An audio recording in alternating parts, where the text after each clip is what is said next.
الحمدللہ رب العالمین الصلاۃ والسلام علی رسولہ الکریم فاعوذ باللہ من الشیطان الرجیم بسم اللہ الرحمن الرحیم۔ سورہ البقرہ میں ہم آج 33 نمبر آیت سے آگے پڑھیں گے۔ بات چل رہی تھی کہ اللہ تعالیٰ نے آدم علیہ السلام اور ان کی اولاد کے بارے میں یہ فرمایا تھا کہ فرشتوں کو آگاہ کیا تھا کہ میں زمین پر ایک خلیفہ بنانے لگا ہوں۔ اس کے بعد پھر ایک بحث چل پڑی تھی اور اللہ تعالیٰ نے بتایا کہ آدم اور ان کی ذریت میں اچھے لوگ بھی پیدا ہوں گے، فساد بھی ہوگا لیکن اچھے لوگوں کی ایک بڑی تعداد پیدا ہوگی۔ اس کے بعد یہ فرمایا کہ میں نے فرشتوں سے کہا کہ آدم کو سجدہ کرو، تو سب نے سجدہ کیا سوائے ابلیس کے۔ اس نے اس عمل کو ناپسند کیا اور تکبر کیا اور وہ کافروں میں سے ہوا۔ سب سے پہلی بات جو سوال پیدا ہو جاتا ہے وہ یہ کہ اللہ تعالیٰ نے تو فرشتوں کو کہا تھا، تو ابلیس کہاں سے آ گیا بیچ میں؟ وہ تو جنوں میں سے تھا۔ ابلیس کے بارے میں قرآن نے واضح کر دیا ہے کہ کان من الجن، وہ جنوں میں سے تھا۔ لیکن جو یہاں پھر کیا مسئلہ ہوا ہے کہ اگر وہ جنوں میں سے تھا، اللہ نے فرشتوں کو حکم دیا لیکن اس نے سجدہ نہیں کیا، تو اس کا کیا قصور ہے؟ اللہ نے تو فرشتوں سے کہا تھا۔ تو اصل میں جب ہم رپورٹ کرتے ہیں کسی واقعے کو تو یہ الجھنیں پیدا ہو جاتی ہیں۔ میں اس کی مثال کلاس روم سے سمجھایا کرتا ہوں کہ یونیورسٹی میں بھی اور یہاں پر بھی میں اپنی کلاس میں ان لوگوں کو بیٹھنے دیتا ہوں جو باقاعدہ طالب علم نہیں ہوتے، بس سننے کے لیے آ جاتے ہیں۔ تو اگر میں کوئی آ کے بیٹھا ہو اور میں کہوں کہ طالب علموں کتاب یا کہوں بھی کتاب کھول لیں اور وہ آدمی نہ کھولے، تو میں پوچھ سکتا ہوں نا کہ آپ نے کتاب نہیں کھولی، میں نے تو حکم دیا۔ تو اللہ نے مجلس میں یہ کہے بغیر کہ میں فرشتوں کو کہہ رہا ہوں، بس حکم دیا کہ سجدہ کرو بھی سارے۔ اس میں ابلیس بھی بیٹھا ہوا تھا۔ فرشتوں نے سجدہ کر دیا، ابلیس نے نہیں کیا، تو رپورٹ ہم ایسے ہی کریں گے کہ اللہ نے فرشتوں سے کہا تھا۔ اللہ کی انٹینشن فرشتوں کی تھی، لیکن مجلس میں سننے والے تو جتنے بھی لوگ بیٹھے تھے سب کو سجدہ کرنا چاہیے تھا، کیونکہ اللہ نے یہ نہیں کہا کہ اے فرشتوں سجدہ کرو، بلکہ بس حکم دیا کہ سجدہ کرو۔ اس طرح سے جب مجلس میں حکم دیا جائے کہ بھئی آپ یہ کام کر لیں تو سب کو وہ کام کرنا چاہیے، لیکن جب وہ نہیں کیا تو پوچھ لیا گیا کہ تم نے حکم کیوں نہیں مانا؟ کیونکہ اللہ کا حکم ہے، میری آپ کی بات نہیں تھی، یا ایسا نہیں تھا کہ میں نے بات کہی اور والد صاحب میرے بیٹھے ہوئے تھے، تو ظاہر ہے وہ تو حکم نہیں مانیں گے۔ اللہ کا حکم ہے اور ابلیس بھی بیٹھا ہوا، فرشتے ہی بیٹھے ہوئے۔ تو ہم نے کہا کہ بھئی سجدہ کرو، لیکن سب نے سجدہ کر دیا سوائے ابلیس کے۔ اب آگے جو لفظ بولا ہے اللہ تعالیٰ نے وہ یہ کہ ابا، اس نے ناپسند کیا، حقارت سے اس کو نہیں کیا۔ ابا اردو میں ہم ابا بولتے ہیں کہ مجھے اس سے ابا آتی ہے، یعنی میں یہ کام کرتے ہوئے کچھ حد تک سی محسوس کرتا ہوں یا اپنے آپ کو یا کراہت سی محسوس کرتا ہوں، تو ابا کے اندر یہ معنی ہوتے ہیں۔ تو گویا ابلیس نے اس لیے سجدہ نہیں کیا کہ اس کو اپنی اہانت محسوس ہو رہی تھی، وہ اس کو گھٹیا عمل سمجھ رہا تھا اور اس نے استکبار کیا، یعنی تکبر سے کام لیا، غرور سے کام لیا۔ تو تکبر اور غرور دوسرے مقامات پہ اللہ نے واضح کیا ہے کہ اللہ نے اس سے پوچھا کہ تم کیوں نہیں سجدہ کر رہے، تم بڑے بنتے ہو یا کیا سرکشی کر رہے ہو یا کچھ اپنے آپ کو بڑا سمجھتے ہو؟ تو اس نے کہا ہاں میں اپنے آپ کو بڑا سمجھتا ہوں، کیونکہ آپ نے آدم کو گلی سڑی کالی مٹی سے بنایا ہے اور مجھے آپ نے آگ سے بنایا، تو بہتر میں ہوا، تو میں کیسے سجدہ کر سکتا ہوں؟ یہ سجدہ اصل میں امتحان کے لیے تھا، نہ عبادت کے لیے تھا، نہ کسی شرف اور عزت کے لیے تھا۔ امتحان کے لیے تھا کہ آدم کو قبول کرتے ہیں یہ کہ نہیں کرتے پرانی مخلوقات، اور دوسرا یہ کہ اللہ کا حکم مانتے ہیں کہ نہیں مانتے ہیں، اور یہ بات واضح ہو کہ سرکشی کیا ہے اور یہ چیزیں کیا ہیں۔ تو اس لیے یہ سجدے کا حکم دیا گیا۔ تو فرشتوں سے کہا اللہ تعالیٰ نے کہ بھئی سجدہ کرو آدم کو، اور سب نے سجدہ کر دیا مگر ابلیس نے انکار کیا، اور انکار کی وجہ اس کی ابا تھی، یعنی ناپسند کیا اس نے اور استکبار کیا۔ وَكَانَ مِنَ الْكَافِرِينَ، اور یوں وہ کافرین میں سے ہو گیا۔ کافر کے دو مطلب ہوتے ہیں، ایک ایمان کا الٹ ہوتا ہے اور ایک شکر گزاری کا الٹ ہوتا ہے۔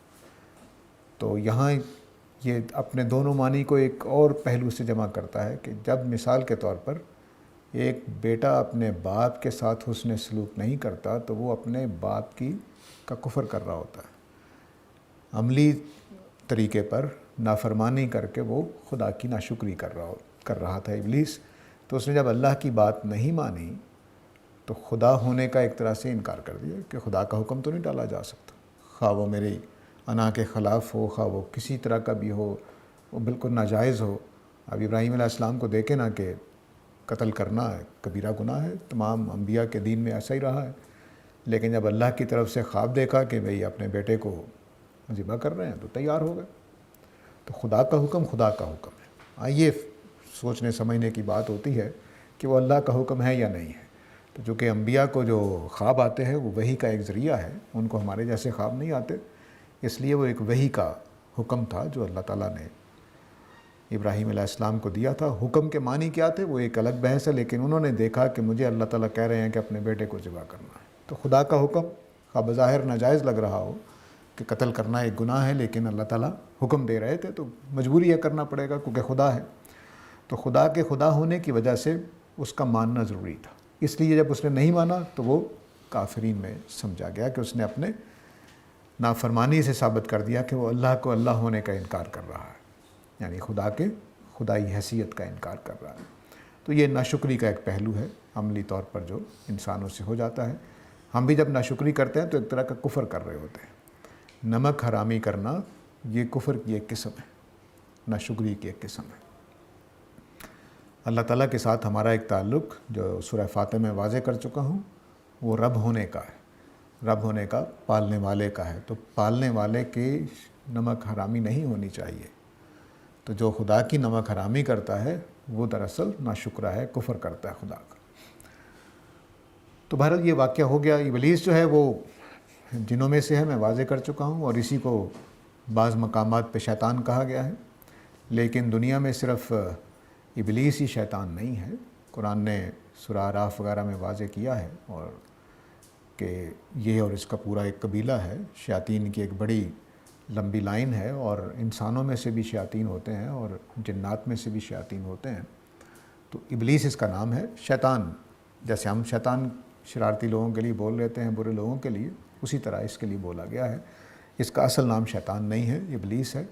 ابلیس کے بارے میں یہ بحث ہے کہ یہ لقب ہے یا کیا ہے، لیکن بہرحال قرآن نے اس کو اسی طرح سے استعمال کیا ہے، اور جہاں جہاں سجدے کا حکم ہے وہاں وہاں ابلیس استعمال ہوا ہے، لیکن جہاں جہاں حضرت آدم کو اور اماں حوا کو گمراہ کرنے کا ہے وہاں شیطان کا لفظ استعمال ہوا ہے، یعنی وہاں اللہ تعالیٰ اس کو ابلیس کے طور پر تعارف نہیں کروا رہے بلکہ شیطان کے طور پر۔ کیوں کہ آدم کو سجدے کے واقعے کے بعد اس نے خدا سے سرکشی کی اور خدا سے کہا کہ اب میں ان کو گمراہ کروں گا اور تیرے ماننے والوں کے سوا باقی سب کو راستے سے بھٹکا دوں گا۔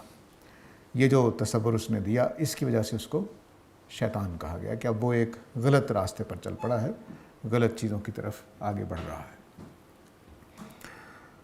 تو سجدے کا یہ واقعہ ہو گیا۔ اس واقعے میں ابلیس کا ایک رویہ سامنے آ گیا۔ ابلیس کا یہ رویہ حضرت آدم کے لیے تعلیم کے لیے تھا، اور اس وقت جب یہ سورہ نازل کی جا رہی ہے تو اس میں اہل کتاب کے لیے جو یہود ہیں خاص طور سے، ان کے لیے بھی ایک نمونے کے طور پر ہے کہ کیا تم نے ابلیس بننا ہے یا آدم یا فرشتے بننا ہے۔ تین کردار ہیں یہاں پر جو چلے بحث آ گئے ہیں۔ ایک فرشتوں کا کردار ہے، انہوں نے پہلے اعتراض کیا لیکن پھر بات سمجھ گئے تو فوراً بات کو مان لیا۔ ابلیس کو اللہ تعالیٰ نے پوچھا ہے کہ تم نے سجدہ کیوں نہیں کیا، پھر بھی اس کو توجہ نہیں ہوئی، پھر بھی وہ خدا کے سامنے اکڑا رہا ہے۔ اس کو ایک نمونہ بنا دیا ہے کہ اب اہل کتاب کے لیے جو قرآن سن رہے ہیں، یا ہم مسلمان جو سن رہے ہیں، یا غیر مسلم جو اس کو پڑھ رہے ہیں، وہ فرشتوں والا رویہ اختیار کرتے ہیں کہ سوال کا جب جواب مل جائے تو بات مان لینی چاہیے، یا ابلیس والا رویہ اختیار کرتے ہیں کہ حکم صادر ہو رہا ہے، واضح طور پر اللہ کا حکم ہے لیکن نہیں مان رہا، یا آگے چل کر حضرت آدم والا رویہ اختیار کیا جائے گا۔ وہ آگے چل کے ہم دیکھتے ہیں۔ تو اب یہ ابلیس کا ایک سمجھ لیجئے کہ برا اسوہ جو ہے وہ سامنے آ گیا ہے کہ اس نے خدا کے مقابلے میں ایک سرکشی کا رویہ اختیار کیا ہے۔ اس کے بعد اللہ تعالیٰ نے حضرت آدم سے کہا کہ یا آدم اسکن انت و زوجک الجنہ، اے آدم تم اور تمہاری بیوی اس باغ میں رہو اور تم دونوں اس میں سے جہاں سے چاہو خوشی خوشی کھلے طریقے سے کھاؤ پیو، اور ولا تقربا ہذہ الشجرہ، اس پیڑ کے قریب نہ جانا، فتکونا من الظالمین، وگرنہ تم دونوں اپنے اوپر ظلم ڈھانے والوں میں سے ہو جاؤ گے۔ آدم اور ان کی بیوی دونوں میاں بیوی کے طور پر متعارف کروا دیے گئے ہیں۔ اب یہ مرد عورت کے طور پر نہیں، میاں بیوی کے طور پر متعارف ہوئے ہیں۔ یہاں پر کہا گیا کہ تم اور تمہاری بیوی، گویا اللہ نے ان کا شادی کرا دی ہے، یوں سمجھ لیجیے۔ تو کہا گیا کہ تم اس باغ میں رہو، اس باغ میں رہو۔ اس سے جنت کا لفظ جو ہے وہ اس جنت کے لیے بولا جاتا ہے جو ہمیں ملنی ہے مرنے کے بعد انشاءاللہ، اللہ تعالی ہم سب کو لے جائے۔ اور جنت دنیا میں بھی کسی باغ کو کہا جاتا ہے، تو اکثر لوگ یہ سمجھتے ہیں کہ شاید اسی جنت میں تھا، مان ملے تب بھی کوئی مسئلہ نہیں ہے، لیکن بہرحال یہ لگتا ہے کہ زمین ہی پر کوئی باغ ہے جہاں پہ ان کو رکھا گیا تھا۔ آگے فرمایا کہ تم دونوں یہاں سے جو چاہو کھاؤ، جہاں سے چاہو، پورا باغ کھلا ہے، اس کا ہر پیڑ، اس کا ہر پھل، اس کی ہر پتی، گھاس، جو بھی چارہ ہے، سب کچھ آپ کے لیے جہاں سے چاہو کھا سکتے ہو۔ چارہ میں اس لیے کہہ رہا ہوں کہ جیسے سبزی کھاتے ہیں، پھل کھاتے ہیں، اس طرح کی پتے بھی کھائے جاتے ہیں، تو جہاں سے چاہو تم کھا سکتے ہو، کوئی رکاوٹ نہیں ہے، سوائے اس درخت کے، اس کے قریب نہ جانا۔ اب شجرہ کا لفظ چونکہ جو بیک گراؤنڈ پیچھے چل رہی ہے وہ کھانے پینے کی چل رہی ہے، کہ جہاں سے چاہو کھاؤ پیو اس باغ میں سے، یعنی پھل کھانے ہیں پھل کھاؤ، سبزی کھانی ہے سبزی کھاؤ، کوئی بیج کھانے ہیں بیج کھاؤ، کوئی نٹس کھانے ہیں وہ کھاؤ، جو چاہے کھاؤ، لیکن ساتھ ایک اور درخت کا ذکر کر دیا کہ اس کے پاس نہیں جانا۔ اب ذہن فوراً یہی ادھر ہی جاتا ہے کہ کوئی ایسا درخت تھا جو جنت میں لگا ہوا تھا اس میں، جس کو روک دیا گیا، لیکن سورہ اعراف سے جا کر کچھ سوالات پیدا ہو جاتے ہیں، جس وجہ سے ہمارے مفسرین کے ہاں اختلاف پیدا ہو گیا کہ یہ شجرہ کیا ہے۔ ایک تو عام معروف رائے ہے کہ کوئی پھل تھا، بعض لوگوں نے سیب کہا ہے، بعض لوگوں نے گندم کہا ہے، اس طرح کی چیزیں، لیکن ایک علماء کا گروپ ہے جن کا ذہن اس طرف گیا ہے کہ یہ شجرہ تناسل ہے، یعنی میاں بیوی کا آپس میں مل کر اولاد پیدا کرنا۔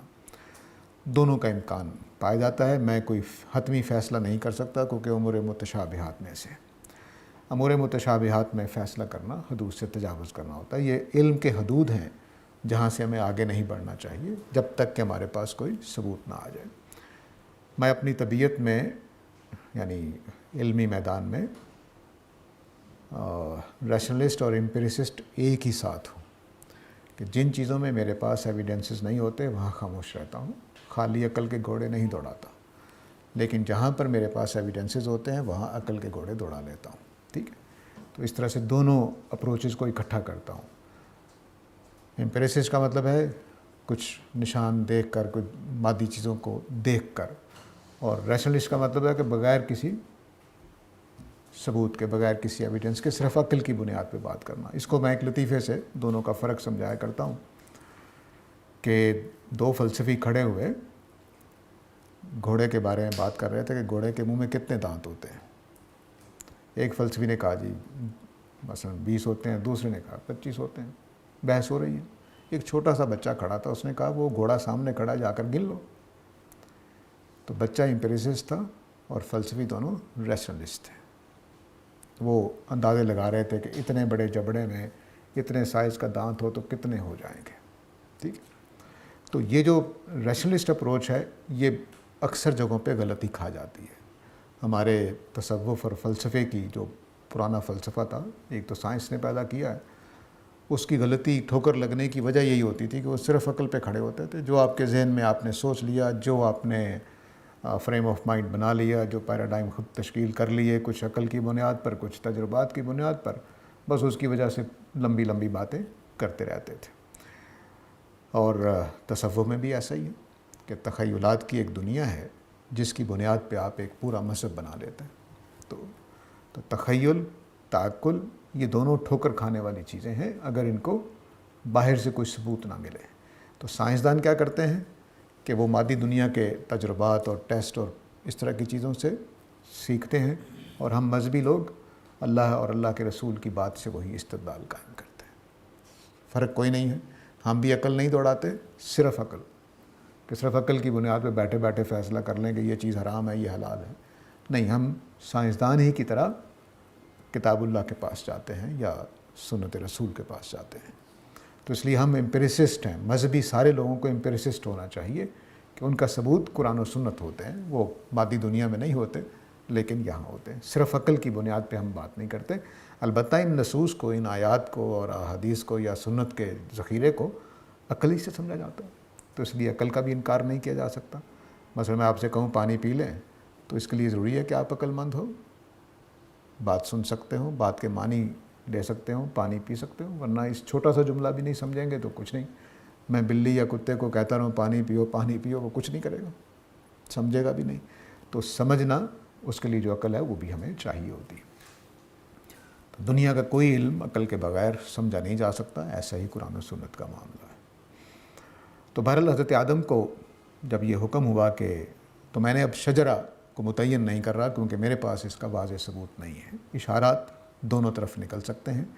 یہاں آپ کو اشارہ یہ ملے گا کہ ان کو کہا گیا کہ جہاں سے چاہو کھاؤ پیو، بس اس پیڑ کے پاس نہیں جانا، اور وہاں سورہ اعراف میں جا کر جو معاملات ہوں گے انشاءاللہ پہنچیں گے، وہاں زندگی رہی تو وہاں سے پتہ چلتا ہے کہ نہیں، وہ بے پردگی اور بپردہ ہونے کے معاملات زیر بحث۔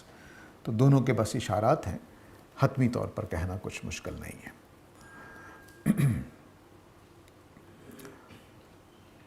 آگے جو جملہ بولا ہے وہ بہت اہم ہے، فَتَكُونَ مِنَ الظَّالِمِينَ، تم ظالموں میں سے ہو جاؤ گے۔ قرآن مجید کا دو لفظ بہت اہم ہیں، محسنین اور ظالمین۔ محسن کا مطلب ہوتا ہے اپنے ساتھ حسن سلوک کرنے والا، اور ظالم کا مطلب ہوتا ہے اپنے ساتھ ظلم کرنے والا۔ ہمارا ذہن ہے کہ دوسروں کے اوپر ظلم کرنے والا، نہیں، قرآن کا ذہن ہے اپنے اوپر ظلم کرنے والا۔ مطلب کیا ہوا؟ مثال کے طور پر میں نے آپ کے پیسے چرا لیے، تو بظاہر تو میں نے آپ کا نقصان کیا، لیکن ظلم اپنے اوپر کیا ہے، کیونکہ کل قیامت والے دن میرے اعمال نامے میں گناہ کے طور پر لکھا ہوگا۔ تو کیا ہوا؟ میں نے اپنے اوپر ظلم کیا ہے۔ اور اگر میں بھوک کے باوجود، فاقے کے باوجود آپ کے پیسے نہیں چرائے، تو میں نے بظاہر اپنے اوپر ظلم کیا ہے، لیکن حقیقت میں اپنے ساتھ حسن سلوک کیا ہے۔ کہ اب میرے اعمال نامے میں کوئی ایسی چیز لکھی ہوئی نہیں ہے کہ جس کی وجہ سے مجھے کل دوزخ کا سامنا کرنا پڑ جائے۔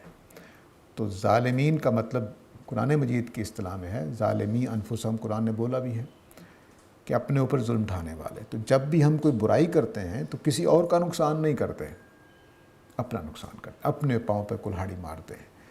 تو فَتَكُونَ مِنَ الظَّالِمِينَ کا مطلب ہے کہ اگر تم اس پیڑ کے پاس جاؤ گے کھانے کے لیے یا اپنی اولاد پیدا کرنے کا عمل کرنے کے لیے، دونوں صورتوں میں تم اپنے اوپر ظلم ڈھاؤ گے، یہ کام نہ کرنا، اس سے روک دیا گیا۔ فَأَزَلَّهُمَا الشَّيْطَانُ، لیکن کیا ہوا کہ دونوں کو شیطان نے پھسلا دیا۔ یہاں ہما کا لفظ بولا اللہ تعالیٰ نے، فَأَزَلَّهُمَا، یعنی آدم و حوا دونوں کو شیطان نے پھسلا دیا تھا، ان کے قدم اکھاڑ دیے تھے۔ بائبل کی روشنی میں ہمارے ہاں عام طور سے اما حوا کو قصوروار سمجھا جاتا ہے، قرآن مجید نے دونوں کو قصوروار قرار دیا ہے، یعنی عورت کو بری ذمہ قرار دیا ہے، اس معنی میں کہ اکیلی وہ مجرم نہیں تھی۔ تو شیطان نے ان دونوں کو اپنے اس مقام سے پھسلا دیا، یعنی گمراہ کر دیا۔ فَأَخْرَجَهُمَا مِمَّا كَانَ فِيهِ، تو اس باغ میں سے نکال دیا، اس اچھی زندگی میں سے نکال دیا جس میں وہ تھے۔ ظاہر ہے کہ جنت کی یہ زندگی کہ آپ کو آزادی ہو کہ جہاں سے چاہیں جو مرضی کھائیں پئیں، جہاں چاہیں چلے جائیں، جہاں کوئی کمانے کی ذمہ داری نہیں ہے، کوئی اس طرح کی چیزیں نہیں ہیں، لیکن اب وہ شیطان نے گمراہ کر کے محروم کر دیا۔ تو اب وہ جو جنت کی زندگی ان کو حاصل تھی اس سے وہ محروم ہو گئے۔ وَقُلْنَا اهْبِطُوا بَعْضُكُمْ لِبَعْضٍ عَدُوٌّ، تو ہم نے ان سے کہا کہ تم اب زمین پہ اتر جاؤ، تم ایک دوسرے کے دشمن ہو گئے۔ اب یہاں پر ایک مشکل یہ ہے کہ جب آدم اور ابلیس کے درمیان یہ معاملہ ہو گیا، انہوں نے پھل کھا لیا، تو پھل کھانے کے بعد ان کو جنت سے محروم کر دیا گیا۔ جنت سے محروم کرنے کے بعد پھر آگے پتہ چلتا ہے کہ انہوں نے توبہ بھی کی، تو پھر توبہ کرنے کے بعد کیوں نکالا گیا؟ ٹھیک ہے، یہ سوال ہے، جب اگلا مقام ہم پڑھ کے پھر اس پر بات کرتے ہیں۔ تو شیطان نے ان دونوں کو پھسلا دیا اور اس جنت سے نکال دیا جس میں وہ دونوں تھے۔ وَقُلْنَا اهْبِطُوا، یہاں پر کانا فی ہی کے الفاظ آئے ہیں کہ جنت کی طرف یہ ضمیر نہیں جا رہی، بلکہ یہ جو حالات تھے اس کی طرف جا رہی، یعنی وہاں جو کچھ ان کو ملا ہوا تھا اس میں سے نکال دیا، یہ نہیں کہ جنت میں سے نکال دیا۔ تو یہ بات نوٹ رکھی، پھر آگے چلتے ہیں۔ اب یہاں پر ایک اور مسئلہ ہے کہ قُلْنَا اهْبِطُوا کا لفظ بولا گیا ہے۔ قُلْنَا اهْبِطُوا میں ظاہری معنی ہوتے ہیں اتر جانے کے، تو ایسا لگ رہا ہے کہ آسمان کی جنت تھی، وہاں سے اتر کے نیچے آ گئے، لیکن یہ ضروری نہیں ہے۔ قرآن مجید میں آگے ہی اسی سورہ میں حضرت موسیٰ سے جب بنی اسرائیل نے کہا کہ ہم من و سلوہ کھا کھا کے تنگ آ گئے ہیں، اب ہمیں کوئی پیاز اور لہسن اور خربوزے اور ککڑیاں چاہیے، تو انہوں نے کہا کہ اہبطوا مصرا، تو پھر کسی مصر میں ہی اتر جاؤ، کسی شہر میں ہی اتر جاؤ۔ تو وہاں بھی اہبطوا کا لفظ آیا، اس کا مطلب ہوتا ہے کہ صرف اوپر سے نیچے کا مطلب نہیں ہوتا، اچھی زندگی سے زوال کی زندگی بھی ہوتا ہے۔ اور بعض اوقات ہم صرف اترنا بمعنی سادہ مڑنے کے معنی میں، انحراف کرنے کے معنی میں، ہٹ جانے کے معنی بولتے ہیں۔ جیسے ہماری اردو میں بولا جاتا ہے کہ بھئی وہاں سے جا کے نا دائیں طرف اتر جانا۔ اتر جانے کا مطلب یہ نہیں ہوتا کہ آپ کو نیچے کھائی میں جانا ہے، بلکہ مڑ جانے کے معنی میں۔ یہ ہماری پرانی اردو میں، اب جدید اردو میں استعمال نہیں ہوتا، کیونکہ ہم بسیط ہوتے چلے جا رہے ہیں۔ جتنے جتنے ہم شہری ہو جاتے ہیں، ہم اتنے اتنے سادہ ہوتے جاتے ہیں زبان کے اندر۔ یہ انسانوں کی بدقسمتی ہے۔ اب ہماری زبان بڑی سادہ ہوتی جا رہی ہے۔ وہ جو اشارے کنائے میں بات کرنا، ایک لفظ کے اندر گہرائی پیدا کر دینا، وہ چیزیں شہروں میں نہیں ہوتی، وہ وہاں پہ ہوتی جہاں معلومات کم ہوتی ہیں۔ جہاں معلومات زیادہ ہوتی ہیں وہاں پھر الفاظ اس طرح سے نہیں رہتے، کیونکہ ہمیں ہر وقت نئی معلومات کے ساتھ چلنا پڑتا۔ تو پر ان کو کہا گیا کہ اب تم زوال کا شکار ہو جاؤ، اس جگہ سے نکل کر تم سب کے سب نکلو۔ اب جہاں جمع کا صیغہ استعمال ہوا ہے، جمع کے صیغے میں عربی زبان جاننے والے جانتے ہیں کہ کم از کم 3 مانے جاتے ہیں۔ تو اب یہاں تینوں ہی ہیں، شیطان بھی ہے یعنی ابلیس ہے، آدم ہے، حوا ہے، تینوں کو کہہ دیا گیا کہ تم نکل جاؤ۔ اس کے معنی بعض علماء نے یہ بھی لیے ہیں کہ حضرت آدم کے بچے بھی ہو چکے تھے، ان کی ضروریت بھی ساتھ تھی، یہ بھی کہا گیا ہے۔ لیکن بہرحال میرے خیال میں یہاں تینوں موجود ہیں، اور یہ بات پہلے شاید میں نے نہیں کی کہ ابلیس نے جب سجدے سے انکار کیا ہے تو اللہ تعالیٰ نے کہا، اس کو بھی کہا تھا کہ تم یہاں سے نکل جاؤ۔ یہاں سے نکل جاؤ کا مطلب یہ ہے کہ اب تم جس مجلس میں سجدے کا حکم دیا جا رہا تھا اس مجلس میں نہیں پہنچ سکا کرو گے، منع کر دیا گیا۔ جہاں بھی سجدے کا حکم دیا گیا، وہ کوئی ملائے اعلیٰ پہ ہوگی، کہاں ہوگی، وہاں پہ اب وہ پہنچ سکتا تھا، اب اس کو روک دیا گیا۔ تو اب وہ جو جنت والی کیفیت تھی جس میں آدم و حوا رہ رہے تھے، اس میں سے سب کو نکال دیا گیا ہے۔ اب ابلیس بھی وہاں سے نکل گیا ہے، آدم اور حوا بھی نکل گئے۔ آگے فرمایا کہ وَلَكُمْ فِي الْأَرْضِ مُسْتَقَرٌّ وَمَتَاعٌ إِلَىٰ حِينٍ، تمہارے لیے زمین کے اندر رہنے کی جگہ ہوگی اور سامان زندگی ہوگا ایک مقررہ مدت تک۔ اب یہ جو ابلیس کے ساتھ اس سارے واقعے میں چیزیں ہمارے سامنے آ رہی ہیں، ان کو سمجھنا چاہیے کہ تمہارے لیے زمین میں رہنے کی جگہ ہوگی، مستقر ہوگا، اور متاع الی حین، اور زندگی گزارنے کا سامان ہوگا ایک مقررہ عرصے تک۔ تو حقیقتیں جو سامنے آ رہی ہیں وہ یہ کہ ہماری زندگی دائمی نہیں ہے، ایک مقررہ مدت تک کے لیے ہمیں زندگی دی گئی ہے۔ زمین پر زندگی ہماری عارضی ہے، تو جو خلافت ملی تھی وہ بھی عارضی ہوگی۔ اس قصے میں جو آغاز جو ہوا تھا وہ خلافت کے لفظ سے ہوا تھا، تو جو خلافت ہمیں دنیا میں اقتدار ملا ہوا ہے وہ بھی عارضی ہوگا۔ اس کو میں نے پھر مالک یوم الدین کے ساتھ بھی جوڑا تھا، شاید یاد ہو آپ لوگوں کو۔ تو مالک یوم الدین میں بتایا جا رہا ہے کہ دنیا میں جو تمہیں کچھ اختیارات دیے گئے ہیں وہ چھین لیے جائیں گے۔ اس دن فیصلے کا اختیار صرف اللہ کے پاس ہوگا، کسی بادشاہ سلامت کے پاس نہیں ہوگا، وہاں چھین لیا جائے گا۔ تو الہین کے یہ معنی ہو گئے کہ زندگی ہماری دائمی نہیں ہے، یہاں کی نعمتیں دائمی نہیں ہیں، یہاں کا امتحان دائمی نہیں ہے، ایک عرصے کے لیے ہمیں دیا گیا ہے۔ متاع اور مستقر، جس کو زر اور زمین کہا جاتا ہے، کہ زندگی گزارنے کے لیے ہمیں جگہ چاہیے اور ہمیں سامان چاہیے، کھانا پینا یہ سب کچھ ہمیں ملے گا۔ اوپر ایک انا بھی زیر بحث آ چکی ہے، تکبر، جس کو لفظ میں بولا اللہ تعالیٰ نے۔ تو تکبر، اور اگر یہاں شجرہ کو بمانہ جنس کے لے لیں تو وہ بھی زیر بحث آ گیا۔ تو اب دیکھیے کہ ہمارے امتحانات کیا کیا ہیں۔ انا کا امتحان ہے، تکبر کا، حق ماننے کا کہ اپنی انا سے اکڑ جانے کا۔ ابا کا امتحان ہے۔ ابا کا مطلب میں نے بتایا کہ ایسا عمل جس کو ہم کرنا پسند نہ کریں۔ ہماری ابا کا امتحان ہے، ہماری انا کا امتحان ہے، ہماری جنس کا امتحان ہے، ہمارے مستقر کا امتحان ہے، ہماری متاع کا امتحان۔ یہ اتنے امتحان ہیں جو یہاں اس واقعے میں اللہ تعالیٰ نے سمیٹ دیے ہیں۔ غلطی سمجھ آ جائے، ماننے کا امتحان ہے۔ انا آڑے آتی ہے کہ میرا یہ کہ میری اہانت ہوگی، میں بات مان لوں، سچی بات مان لوں، میری اہانت ہوگی، یہ امتحان ہے جو فرشتوں نے آرام سے پاس کر لیا۔ جیسے ان کو پتہ چلا کہ نہیں، اللہ تعالیٰ کے پاس حکیمانہ علم اور بھی ہے، آدم کے اچھے بچے بھی ہوں گے، انہوں نے اپنی بات واپس لے لی، اور ابلیس نے واپس نہیں لی۔ اللہ کا حکم آنے کے بعد اس نے سجدہ نہیں کیا۔ اللہ نے پوچھا تو اس نے کہا کہ نہیں، میں تو نہیں کروں۔ آگے بڑھتے ہیں اب کلام میں۔ یہ خدا کی جو امتحانات کی فہرست ہے وہ آپ کے سامنے آ جانی چاہیے، اور تاکہ ہم بھی اپنا جائزہ لے سکیں اس آئینے میں جو قصہ آئینہ بنا رہا ہے کہ ہم کہاں پہ ہیں۔ فَتَلَقَّىٰ آدَمُ مِن رَبِّهِ کَلِمَاتٍ۔ آدم علیہ السلام کو اللہ نے کہا تھا کہ تم اس درخت کے پاس نہ جانا ورنہ اپنے اوپر ظلم ڈھانے والوں میں سے بن جاؤ گے۔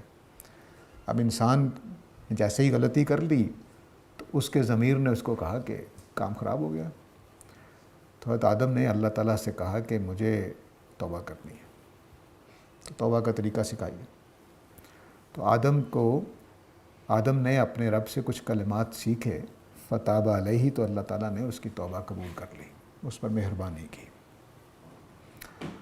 مہربانی کی کے اندر دونوں معنی شامل ہیں کہ جو سیکھنا چاہو وہ سکھا دیا، اور جو توبہ کی اس کو قبول کر لیا۔ دونوں معنی اس کے اندر ہیں۔ انہ هو التواب الرحیم، کیونکہ اللہ تعالیٰ تواب ہیں اور رحیم ہیں۔ یہ بات سمجھ لیجئے کہ تابہ کا مطلب اصل میں واپس پلٹنا ہے، توجہ دینا ہے۔ یعنی میں اگر کہیں جا رہا ہوں، غلط راستے پہ چل گیا تو واپس آؤں گا تو یہ تابہ ہے۔ میں اللہ کو بھول گیا نعوذ باللہ تو واپس آیا تو یہ تابہ ہو جائے گا۔ اسی سے توبہ کا مفہوم ہوگا، غلطی کے بعد واپسی اختیار کر لینا، غلطی چھوڑ کر صحیح جگہ پہ آ جانا، تو اس کو بھی توبہ کہا گیا ہے۔ معافی مانگ لینے کو بھی توبہ کہا گیا ہے۔ دنیا میں اگر اللہ تعالیٰ توبہ کا ضابطہ نہ رکھتے تو اس کا مطلب ہے کہ جو گناہ میں نے کر لیا وہ انمٹ ہے، ہمیشہ کے لیے میرے اعمال نامے میں لکھا گیا، اب میری توبہ نہیں ہو سکتی۔ لیکن اللہ تعالیٰ نے اپنی مہربانی سے یہ کام کیا کہ میرے اعمال نامے سے گناہوں کو مٹانے کا ایک طریقہ بتا دیا۔ جیسے ہمارے پاس وہ اریزر یا ربر ہوتا ہے تو ہم مٹا دیتے ہیں، اسی طرح توبہ اریزر کا کام کرتی ہے، ربر کا کام کرتی ہے، میرے اعمال نامے میں سے برائی کو مٹانے کا۔ اس کے لیے اللہ تعالیٰ نے کیا کیا کہ ہمارے اور آپ کے اندر ایک ضمیر رکھا ہے۔ تو اب آدم علیہ السلام نے جب غلطی کی تو فوراً اس ضمیر نے کہا کہ توبہ کرو۔ تو دنیا کی سب سے بڑی تعلیم، سب سے بڑی تربیت وہ کیا ہے؟ اپنے ضمیر کو زندہ رکھنا۔ جس نے اپنے ضمیر کو مار لیا اس کو توبہ کی توفیق نہیں ملے گی، کیونکہ اندر کوئی خلش پیدا ہی نہیں ہوگی۔ ضمیر جو کام کرتا ہے، جس کو لوامہ کہا گیا ملامت کرنے کا، وہ کام ہی نہیں ہوگا۔ تو نفس جو ہے اس کے دو حصے ہمارے ہاں کیے جاتے ہیں، وہ ایک ہی نفس ہے، اس کے دو فیکلٹیز کہہ لیجئے یا اس کے دو شیڈز کہہ لیجئے، کہ نفس جو ہے وہ ہمارے ضرورتوں کو بھی سامنے رکھتا ہے اور ہماری ضمیر کو بھی سامنے رکھتا ہے۔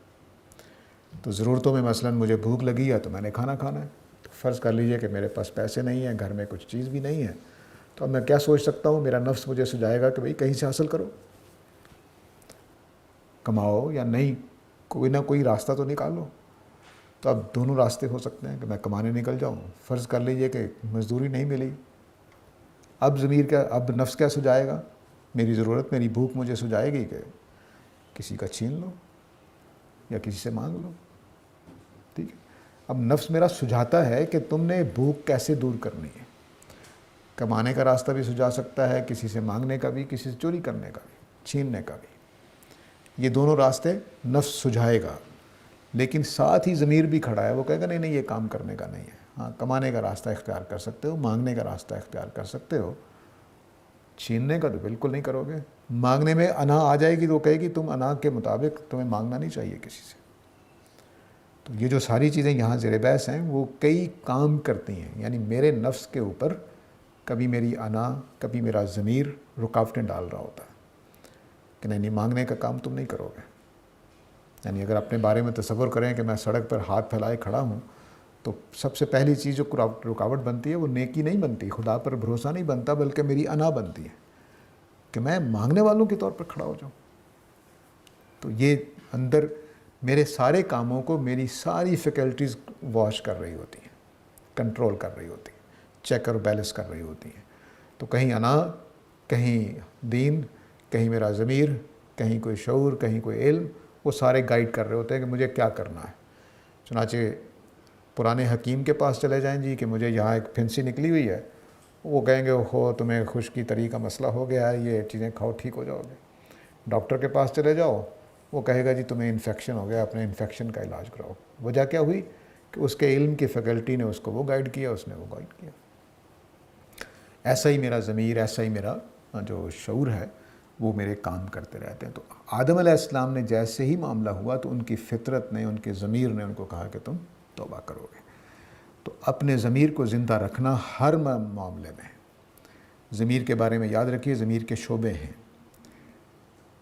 مثلا ایک آدمی دیکھیں گے آپ کو بڑا پکا نمازی ہے, لیکن جھوٹ بولنے میں کوئی مسئلہ ہی نہیں. مطلب کیا ہوا کہ ضمیر, نماز والا, عبادت والا ضمیر اس کا زندہ ہے, لیکن جھوٹ والا ضمیر اس کا مر چکا. اب وہ کان پہ جوں تک نہیں رینگتی, جھوٹ بولتا ہے آرام سے, دھوکہ دینے میں کوئی مسئلہ ہی نہیں اس کو. تو اس کا مطلب ہے کہ اس کا ضمیر کا ایک جو ڈپارٹمنٹ ہے وہ کسی وجہ سے فنکشنل نہیں رہا, یا اس نے اس کو استعمال کر کر کے غلط بالکل مردہ کر لیا ہوا ہے. تو اس طرح سے آدم علیہ السلام ظاہر کچھ بھی نہیں کیا تھا, ضمیر کے سارے ہی کھانے, سارے ہی شعبے زندہ تھے, تو انہوں نے فوراً اللہ سے چیز سیکھی. اب تواب الرحیم جو ہے اس کو سمجھ لیجئے. اللہ تعالیٰ کی جتنی صفات ہیں جب وہ جوڑے کی شکل میں آتی ہیں تو دونوں مل کر ایک صفت بناتی ہیں. جیسے یہاں تواب الرحیم ہے. رحمت کے بارے میں سورہ فاتحہ پڑھتے ہوئے میں بتا چکا ہوں کہ رحمت کے معنی عدل سے خالی نہیں ہوتے. دنیا میں کوئی رحمت نہیں ہو سکتی اگر وہ عدل کے مطابق نہیں ہے. یعنی پاکستان میں ہر چور ڈاکو بھی آزاد ہے اور شریف آدمی بھی آزاد ہے, تو یہ رحمت کا معاشرہ نہیں ہے. ہم اس کے نتائج دیکھ رہے ہیں. تو رحمت کیا ہے کہ مجرمین کو سزا ملے, عدل ہو, یہ رحمت ہے. تو اب جو آدمی رحمت کا مستحق ہوگا اللہ تعالیٰ اسی کے ساتھ تواب ہوں گے, کسی دوسرے کے ساتھ تواب نہیں ہوں گے. جو اللہ کی عدل کی رحمت کے مطابق مستحق ہوگا کہ اللہ تعالیٰ اس کی توبہ قبول کریں, بس اسی کی توبہ قبول کریں. تو تواب الرحیم کا مطلب ہے کہ وہ توبہ کو قبول کرنے والا ہے رحمت کے اصول پر, رحمت کی صفت کے ساتھ. ٹھیک ہے. تو ایسی ذات, اب کون آدمی ہے جو مستحق ہو جاتا ہے خدا کی رحمت کا؟ جو گناہ کے بعد استغفار کرنے والا ہو, توبہ کرنے والا ہو. اور یہ یاد رکھیے کہ رسولوں کی جو شفاعت ہونی ہے وہ بھی اسی کے ساتھ مشروط ہے. اگر کوئی آدمی استغفار کرنے والا نہیں ہوگا اس کو نبیوں کی شفاعت بھی نہیں ملے گی. آگے چلیں گے تو شفاعت پر مزید بات کریں گے. آگے بڑھتے ہیں کلام میں. اب اللہ تعالیٰ کہہ رہے ہیں کہ آدم علیہ السلام نے اپنے رب سے کلمات سیکھے. بہت خوبصورت جملہ ہے, فَتَلَقَّىٰ آدَمُ مِن رَبِّهِ کلمات, اپنے رب سے کلمات سیکھے. یہ جملہ بیچ میں ایسے نہیں آ گیا, یہ اس تعلق کو بیان کرنے کے لیے ہے کہ مجھ سے اے اللہ آپ کی نافرمانی ہو گئی ہے, میں آپ کو اپنا رب مانتا ہوں, رب ہونے کی حیثیت سے آپ ہی کے پاس واپس آ رہا ہوں, آپ ہی مجھے بتائیے میں کیا کروں, کوتاہی ہو گئی ہے. تو گویا ایک پروسیس جو تعلیم کا تھا وہ اس میں سے گزر گئے ہیں. اب کلمات سیکھے ہیں, اس کا مطلب ہے کہ توبہ کے اندر الفاظ کچھ بولے جاتے ہیں، وہ انہوں نے سیکھ لیے۔ کلمات کی بحث بڑی الجھی ہوئی ہے۔ یہ کلمات کا پہلو یہ ہے کہ ہم بولتے ہیں، آوازیں نکالتے ہیں تو اس کے معنی ہوتے ہیں، یعنی میں کچھ آوازیں نکال رہا ہوں، آپ اس کے معنی سمجھ رہے ہیں۔ یہ چھوٹی بات نہیں ہے کہ ہم نے ہزاروں کروڑوں آوازیں بنا رکھی ہیں جن کے ساتھ معنی جوڑ دیتے ہیں۔ میں لفظ پانی کا بول رہا ہوں، آپ کے ذہن میں یہ گلاس میں جو چیز پڑی ہوئی آ جاتی ہے، ٹھیک ہے۔ تو یہ آواز کے ساتھ ہم نے ایک شکل جوڑی ہوئی ہے۔ اب پانی کے ساتھ صرف یہ نہیں کہ اس کی یہ لیکوڈ اس کے جڑا ہوا ہے، بلکہ اور بھی احساسات جڑے ہوئے ہیں، اس کی ٹھنڈک، پیاس بجھانے کا عمل، نہانا دھونا، سب کچھ جڑا ہوا ہے۔ میں ادھر جملہ بولتا ہوں بھئی پانی نہیں آ رہا، تو اس کا مطلب ہے یا نہانے کا مسئلہ ہے، یا پینے کا مسئلہ ہے، یا کچھ چیز منہ ہاتھ دھونے کا مسئلہ ہے، یا وضو کرنے کا مسئلہ ہے، یا گرمی کا مسئلہ ہے، ٹھنڈک حاصل کرنے۔ تو ایک لفظ بولتے ہیں تو یہ کلمات کا ایک پہلو یہ ہے۔ کلمات کا ایک پہلو ہے کہ اس کے اثرات کیا ہیں۔ مثلا میں نے جملہ بولا اپنے بیٹے کو آرام سے بیٹھو، تو اب یہ دو لفظ میں نے بولے ہیں، وہ بیچارہ ہو سکتا ہے کہ ڈر کے بیٹھ جائے، ٹھیک ہے۔ تو یہ اس کے اثرات ہیں۔ یہ کتنے اثرات لے کے جاتا ہے؟ ایک اثرات لاہوتی قسم کے مانے جاتے ہیں کہ یہ کلمات پڑھیں گے تو آپ کی صحت ٹھیک ہو جائے گی، یہ کلمات پڑھیں گے تو رزق کھل جائے گا۔ یہ غلط فہمی ہمیں کلمہ کن سے ہوتی ہے، کیونکہ اللہ تعالیٰ جب تخلیق کرتے ہیں تو کلمات ہی بولتے ہیں، ٹھیک ہے۔ اس سے یہ معنی ہمارے ذہنوں میں پیدا ہوئے کہ اچھا الفاظ کے اندر کوئی ایسے اثرات ہو سکتے ہیں جو ہمیں پتہ ہی نہیں۔ چنانچہ ہم تعویذ لکھتے ہیں، ہم ٹونے کرتے ہیں، ٹوٹکے کرتے ہیں، کچھ کلمات پڑھتے ہیں۔ جادوگروں کو بھی دیکھیں کہ وہ کچھ بے معنی سے الفاظ بولتے ہیں منتر سے، اور جادو ہو جاتا ہے۔ اس سے ہمارے ذہن میں کلمات کا یہ اثر آیا۔ یہ اثر ثابت شدہ نہیں ہے، یہ صرف اللہ کے کلمہ کن میں ہے۔ وہ جب کلمات بولتے ہیں تو اس لیے نبی کریم صلی اللہ علیہ وسلم نے کوئی کلمات، دیکھیے دعا اتنی خوبصورت ہے کہ اے اللہ میں تمام برائیوں سے تیرے کلمات کی پناہ میں آتا ہوں، کہ تو کلمہ کن بول دے میری بیماری ٹھیک ہو جائے، تیرے کلمات کی پناہ میں، جو اللہ تعالیٰ بولتے ہیں۔ تو یہ وہ فرق ہے۔ اس وجہ سے ہمارے ہاں اب پوری ایک بحث ہوتی ہے کہ کلمات کے کوئی معنی ہوتے ہیں، وہ اس اعتبار سے کلمات پڑھو، وظائف کرو۔ نہ نبی کریم صلی اللہ علیہ وسلم نے وظیفے سکھائے، نہ تعویذ سکھائی، یہ بات واضح رہنی چاہیے۔ کلمات کے یہ مخفی قسم کے معنی یہ ثابت شدہ نہیں ہے، بس ہمارے لوگوں کی آراء ہے۔ تو یہ آدم علیہ السلام نے کچھ کلمات سیکھے، یعنی توبہ کے کلمات سیکھے کہ توبہ کیسے کی جاتی ہے۔ انہوں نے استغفار بیان بھی کیا ہے قرآن مجید میں، ربنا ظلمنا انفسنا وإن لم تغفر لنا وترحمنا لنکونن من الخاسرین۔ یہ کلمات ہیں جو آدم علیہ السلام نے سیکھے اور ان سے پھر توبہ کی۔ کلمات سیکھے اور توبہ کی، اس کے معنی ایک اور سامنے آ رہے ہیں کہ حضرت آدم کی زبان تھی، کوئی زبان بولتے تھے، ٹھیک ہے، تو وہ بھی بات واضح ہو رہی ہے۔ تو بہرحال آدم علیہ السلام نے کچھ کلمات سیکھے، جو میں نے ابھی دعا پڑھی ہے وہ انہوں نے سیکھی، اور اللہ تعالیٰ سے دعا کی، استغفار کی دعا۔ استغفار کی دعا دعائی ہوتی ہے، استغفار بھی ایک دعا ہوتی ہے۔ خدا کو پکارتے ہیں ہم کہ یا اللہ ہمیں معاف کر دے۔ استغفار کا مطلب مغفرت مانگنا، تو یہ توبہ کرنے کا ایک طریقہ ہے۔ تو حضرت آدم نے توبہ کی، فتاب علیہ۔ فتاب علیہ میں نے بتا دیا کہ دونوں معنی شامل ہیں، کلمات سکھانا بھی اور پھر توبہ قبول کرنا بھی۔ تو توبہ کا قانون اللہ تعالیٰ نے رکھا ہے ہمارے انسانوں کی کمزوریوں کی وجہ سے، کہ ہم نے غلطیاں کرنی ہیں، گناہ ہو جانے ہیں، ان گناہوں کو مٹانے کا کوئی طریقہ ہونا چاہیے۔ یہ ہم جانتے ہیں کہ گناہ جو ہے وہ دراصل حدود الہی، مقرر کردہ حدود سے تجاوز ہوتا ہے، احکام کی خلاف ورزی کا نام ہے۔ ہمارے لیے کچھ حدود مقرر ہیں انسانوں کے لیے، ان حدود سے تجاوز کرنا گناہ ہوتا ہے، اللہ کے احکام کی نافرمانی گناہ ہوتا ہے۔ حدود جو ہیں وہ ہمیں فطری طور پر معلوم ہے، اور احکام جو ہے وہ انبیاء کے ذریعے سے ہمیں معلوم ہے، قرآن و سنت میں جو آ جاتے ہیں یا تورات اور انجیل میں جو آئے تھے، ان دونوں کی نافرمانی گناہ ہو جاتی ہے۔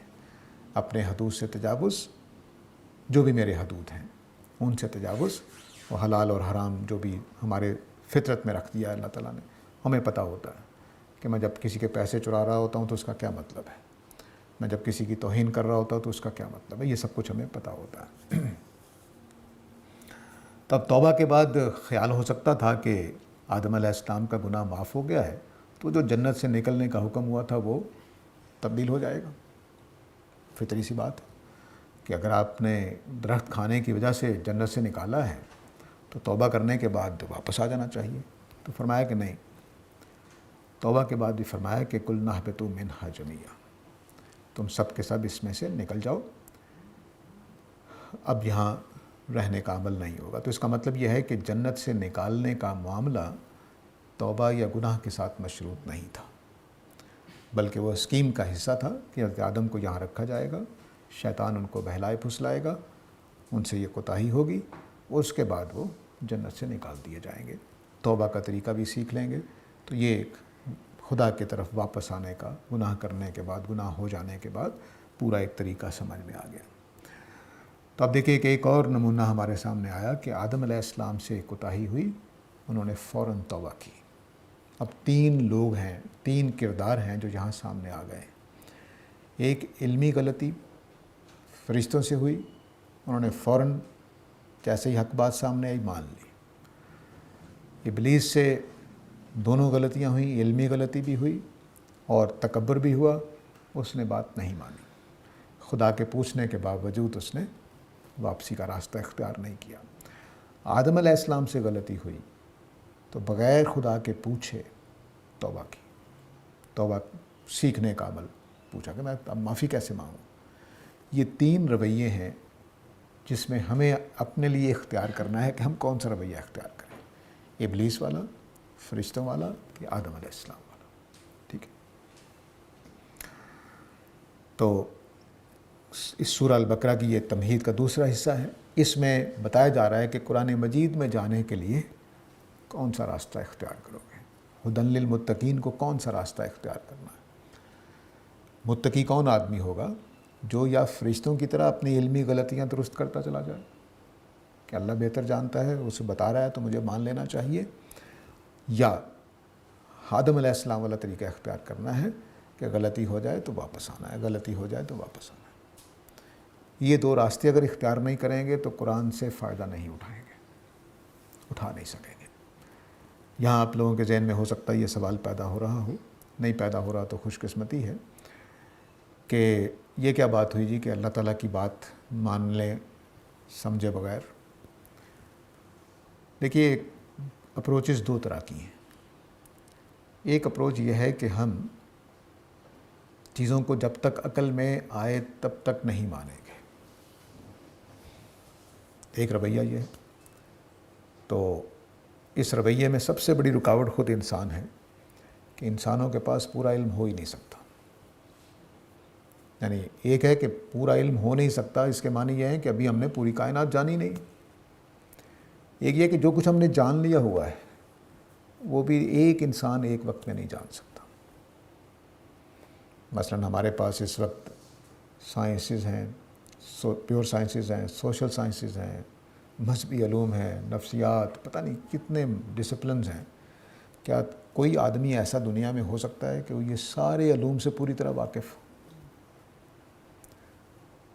تو یہ بات کہنا کہ بھئی جب تک مجھے بات سمجھ نہیں آئی میں مانوں گا نہیں، یہ انسان کے لیے ناممکن فیصلہ ہے، ناممکن اپروچ ہے کہ وہ یہ خیال کرے کہ جب تک مجھے پوری طرح بات سمجھ نہ آ جائے تب تک نہیں مانوں گا۔ تو اس کے لیے تو خدا کا ذہن چاہیے، پورا علم ہم پکڑ ہی نہیں سکتے۔ کوئی انسان دنیا کا دعویٰ نہیں۔ پرانے انسان کیا ہوتے تھے؟ پرانے انسان ہوتے تھے ابو علی سینا وغیرہ، جتنے علوم ہوتے تھے سب کے واقف ہوتے تھے، تقریباً ماہر 2-1 میں ہوتے تھے لیکن واقف سب کے ہوتے تھے، کیونکہ وہ ٹوٹل علم جو ہے وہ آپ کی اتنی جگہ پہ آ جائے گا۔ کتابیں اگر لکھی جائیں تو 20 کتابیں ہو جائیں گی، چلو 50 جلدیں ہو جائیں گی، لیکن اگر آپ صرف یہاں پر لائبریری دیکھیں تو ایک ایک فن کے اوپر پتہ نہیں کیا کچھ لکھا ہوا۔ تو کیا کوئی انسان ایسا ہے کہ جو یہ کلیم کر سکے کہ میں سب کچھ جاننے کے بعد مانوں گا؟ اب ایک پریکٹیکل اپروچ، ریئلسٹک اپروچ ہے کہ میری پاس جو کچھ علم عقل ہے اس کے مطابق کوئی چیز ثابت ہو جائے، بس۔ تمام انسان تمام علوم میں ایسے ہی چلتے ہیں، سائنسدان بھی یہ دعویٰ نہیں کر سکتے کہ ہم نے جو حق جان لیا بس جان لیا، نہیں، ہر روز اس میں تبدیلیاں آتی ہیں۔ سائنس کی جو کور ہے وہ ہے فالسیفائیبل ہونا، کہ ہمارا جو علم ہے اس کی غلطی نکل سکتی ہے۔ تو انسان کو ایسے ہی یہی پریکٹیکل اپروچ ہے۔ اگر میں آپ سے کہوں کہ بھئی ساری سوالوں کے جواب میں آپ دے سکتا ہوں، تو یہ میرا دعویٰ بھی غلط اور آپ کا یہ تمنا بھی غلط کہ دنیا میں سارے سوالوں کے جواب مل جائیں۔ آپ کے پاس وہ دماغ ہی نہیں ہے جس میں ساری دنیا کا علم سما سکے، نہیں ہے۔ تو اس لیے یہ اپروچ اختیار کرنا کہ جب تک میں ساری باتیں نہ سمجھ لوں مانوں گا نہیں، یہ غلط اپروچ ہے۔ تو اس لیے ہمیں یہی کہنا پڑتا ہے کہ مثلا آپ نے سائنس پڑھنی ہے تو سائنسدانوں کی باتیں مانتے چلے جائیں، پھر آپ نئی چیزیں دریافت کر لیں گے۔ آپ سوشیالوجی میں جانا چاہتے ہیں تو سوشیالوجی کی ساری چیزیں پڑھتے چلے جائیں، آہستہ آہستہ آپ بھی اس قابل ہو جائیں گے کہ نئی چیزیں دریافت کر سکیں۔ لیکن فی الحال آپ کو پرانے فلسفیوں کی، پرانے سائنسدانوں کی باتیں ماننی ہیں۔ ایسے ہی ہم مذہب میں کہتے ہیں کہ آ جاؤ، اللہ تعالیٰ نے مذہبی کتاب ایک اتار دی ہے، اس کو سیکھو، قیامت والے دن حقیقتیں واضح ہو جائیں گی۔ تو اپروچ یہی پریکٹیکل اپروچ ہے، یہی ریئلسٹک اپروچ ہے۔ اس طرح کا مطالبہ کرنا کہ پوری تمام باتیں جب تک سمجھ نہیں آ جائیں گی میں نہیں مانوں گا، یہ جاہلانہ تقاضا ہے۔